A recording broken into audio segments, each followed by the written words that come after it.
Bună dragi urmăritori! Bun venit pe canalul nostru! Te afli la adresa potrivită, unde poți accesa instantaneu cele mai recente știri. Zlatirkoglu, una dintre cele mai apreciate tinere actrițe de la televiziunea turcă, a fost în centrul atenției nu numai pentru talentul ei pe ecran, ci și pentru zvonurile și speculațiile care i-au înconjurat viața personală. În ultimele zile, rețelele de socializare și mass media au fost inundate de întrebări despre un moment care i-a emoționat profund pe adepții săi. Actrița a fost văzută luând un inel în timp ce plângea în timpul unui eveniment public. Acest gest, plin de emoție și sens, a dezlănțuit un val de teorii și interpretări. În cele din urmă, Zlatirkoglu a decis să rupă tăcerea și să explice motivul din spatele acestui act, aruncând lumină asupra sentimentelor și circumstanțelor care au determinat-o să ia această decizie. Dezvăluirea a avut loc într-un interviu intim în care Zlatirkoglu a fost mai vulnerabilă și mai sinceră ca niciodată. Sinceritatea ei i-a captivat nu numai fanii ei, ci și pe toți cei care au urmat-o de-a lungul carierei. Într-o atmosferă caldă și calmă, actrița a început să vorbească despre cele întâmplate cu o voce calmă, deși vădit emoționantă.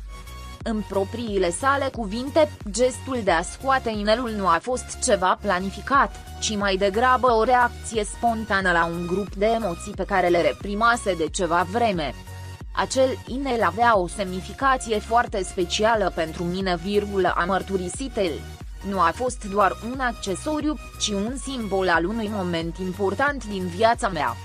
A reprezentat o promisiune, un vis și o legătură pe care la vremea aceea credeam că este de nedespărțit. Dar lucrurile nu merg întotdeauna așa cum te aștepți, iar uneori, pentru a merge mai departe, este necesar să închizi capitole, chiar dacă te doare. Zlatirkoglu nu a menționat nume și nici nu a precizat direct cui i-a fost îndreptat acest gest, dar cuvintele ei au fost suficiente pentru mulți pentru a lega incidentul de relația ei profesională și personală cu Halil Ibrahim, colegul ei în serialul de succes Emanet. De la începutul serialului, chimia dintre ambii actori fusese cauza a nenumărate speculații despre o posibilă relație dincolo de camere.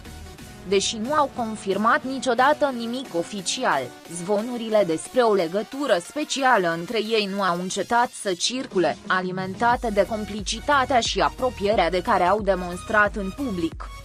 Cu toate acestea, Zlatirkoglu a clarificat că semnificația inelului a depășit orice relație romantică. A fost o amintire a propriilor mele așteptări și a promisiunilor pe care mi le-am făcut.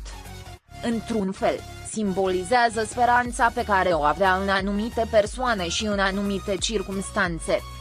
Dar, de-a lungul timpului, mi-am dat seama că acele speranțe erau nerealiste. Nu pentru că au fost rele sau greșite, ci pentru că oamenii se schimbă, prioritățile se schimbă și, uneori, trebuie să acceptăm că nu totul este în mâinile noastre. Actrița a explicat că momentul în care a decis să dea jos inelul a fost rezultatul unui lung proces de reflecție și creștere personală. Ea a recunoscut că a avut de-a face cu o serie de emoții conflictuale care au ținut-o în capcană lung de zile, împiedicând-o să avanseze atât în viața personală, cât și în cea profesională. Luând inelul, Zlatirkoglu a simțit că în sfârșit se eliberează de o greutate pe care o purta de prea mult timp. Am plâns pentru că a fost dureros, dar și pentru că a fost un moment de eliberare, a continuat el. Acel inel reprezenta ceva frumos, dar și ceva ce nu mai puteam ține. Să-l scot a fost ca și cum mi-aș spune: e în regulă să dai drumul. Este în regulă să vă acordați prioritate și să vă căutați propria fericire. A fost un act simbolic, dar foarte semnificativ pentru mine. Pe parcursul interviului, Zlatirkoglu a reflectat, de asemenea, asupra modului în care acest episod a fost interpretat greșit de mulți și asupra modului în care rețelele de socializare și mass media tind să creeze narațiuni care au puțin de a face cu realitatea. Deși le-a mulțumit fanilor săi pentru sprijinul necondiționat, el și-a exprimat și speranța că oamenii vor respecta granițele dintre viața lui publică și cea privată. Știu că multor oameni le pasă de mine și chiar apreciez asta, a spus el zâmbind. Dar nu tot ce se întâmplă în viața mea are o explicație simplă și nu totul trebuie analizat sau discutat public. Uneori lucrurile sunt exact ceea ce sunt și este în regulă să nu ai toate răspunsurile. În ceea ce privește modul în care plănuiește să avanseze după acest moment emoționant, Slatirkoglu a vorbit cu optimism despre planurile ei de viitor. Potrivit actriței, acest episod a învățat-o importanța de a avea grijă de ea însăși și de a nu permite așteptărilor celorlalți să-i dicteze fericirea.